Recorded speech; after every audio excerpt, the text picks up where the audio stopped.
Welcome back. Still watching Business Incorporated live on Channels Television.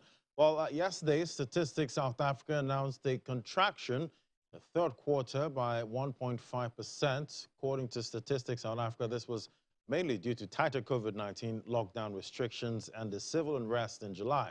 Well, let's get a sense of how economists in South Africa are viewing this data with Brian Fageni there, our South Africa correspondent right there. Great to have you, Brian. Good afternoon, Lati. Thanks for having me. Good afternoon. So, South Africa's GDP contracted in the third quarter of this year, and there are a number of issues that have contributed to the lack of growth in the country currently. How is this data being, digested and analyzed by economists there? Well, it's not been taken lightly by economists and the public at large. It's very worrying and concerning for the economy. The economy has already been struggling before COVID, and we saw this year it slightly picked up a bit with the first quarter and the second quarter. Though the growth was very small, we saw the economy growing by just over 1-2%. And now we're going backwards. We're going now with the new stats saying the economy contracted by 1.5%, which is not good news for the economy. Economists are very concerned. Businesses are not at ease at the moment. The rand has been weakening for the past couple of weeks. We saw the rand even trading at over 16 rand to the dollar, which was the first in over 2 years at an all-time high. So the analysts and economists are not really happy with how the economy has been doing over the past year and a half or so. All right, then, what sectors would you say were mostly affected and why? Well, according to Statistics South Africa, agriculture is one of the main sector which was affected. It dropped by 13.6%.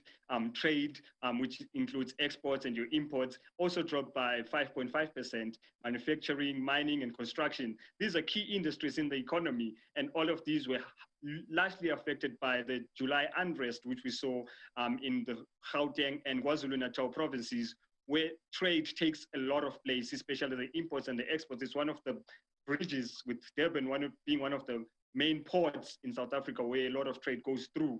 And there was no trade between Durban and Johannesburg, which connects the rest of the country. So trade has been affected.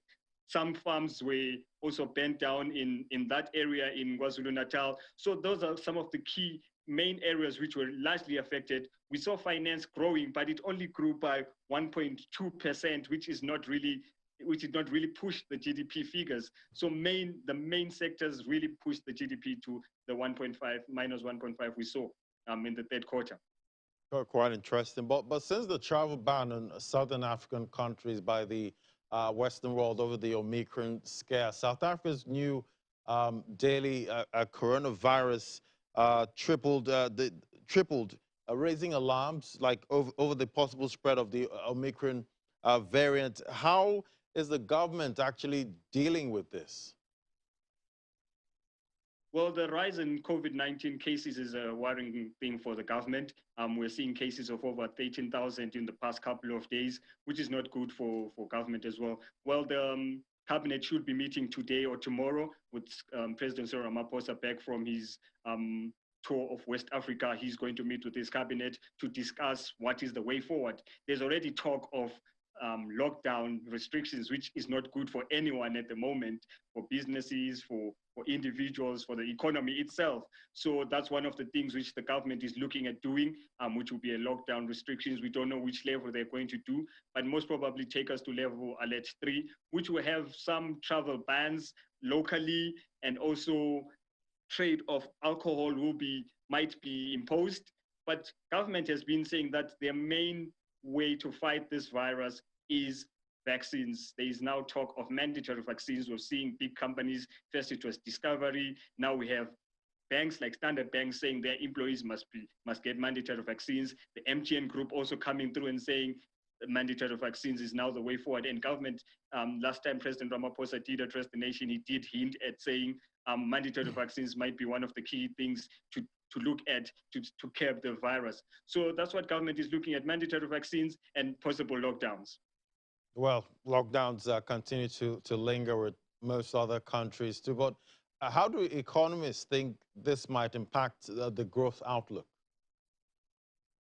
Well, at the moment, no one wants a lockdown going into the festive season. This is where the time where a lot of people are spending the 13 check, if it is there, because most companies have been struggling. But this is a time for people to lay back, relax after a hard year, which they've had.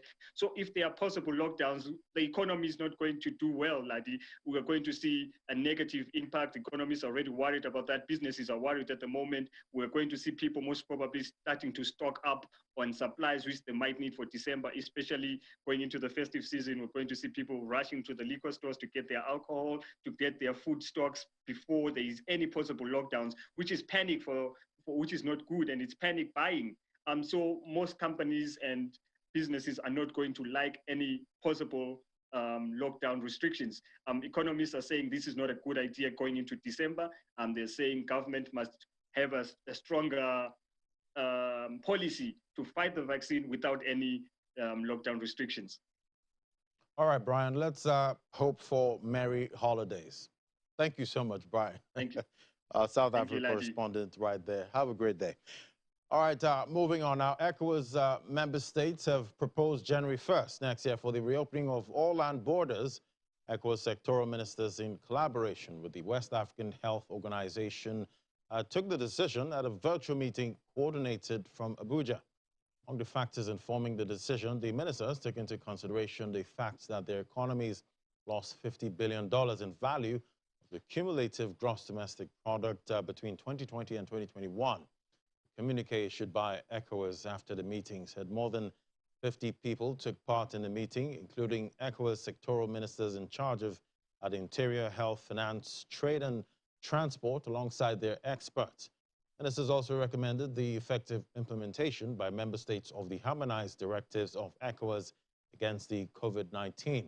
They also urged member states to ensure mutual recognition of PCR tests at the borders and the harmonization of their validity period. And a recent report released by Ernst & Young, a multinational professional services network, indicates that East African economies remained resilient, growing by 2.3% and keeping the region on its trajectory as the fastest growing in Africa in 2020. The 2021 Attractiveness Report, titled Reset for Growth, indicates that across the continent, East Africa was most robust, with Tanzania and Ethiopia growing the fastest in 2020. Southern Africa was affected negatively, with South Africa registering the highest number of COVID-19 cases in 2020, pushing the economy into deep recession. The latest outlook, although a gross domestic product growth in Ethiopia and Tanzania slowed in 2020, it remained in positive territory, while the general East Africa GDP is expected to pick up in 2021. And Global Passport Index has ranked Nigeria 103rd out of 116 countries, the most powerful international passports in the world. And this puts Nigeria below the countries like Seychelles, Lesotho, Namibia, and Ghana. According to the report, a Nigerian passport only guarantees visa-free access to 45 countries of the world. The 2021 Henley Passport Index ranks Seychelles' passport as the #1 in Africa and 29th in the world. Seychelles passport holders have access to 152 countries without visa payments, while Botswana's passport is ranked #2 in Africa, ranked 67 globally, and access to 86 countries. And Namibia is 3rd and ranked 73rd in the world, with access to travel to about 78 countries. So globally, Japan's passport is ranked as the most powerful in the world. Japanese passport allows a holder to enter 192 countries around the world without the need for visa payments. Namibia is 3rd in Africa and ranked 73rd in the world, with access to travel to 78 countries. The index includes 199 different passports and 227 different travel destinations. And that's it on Business Incorporated. Thank you for watching. I'm Ladi Williams. Bye for now.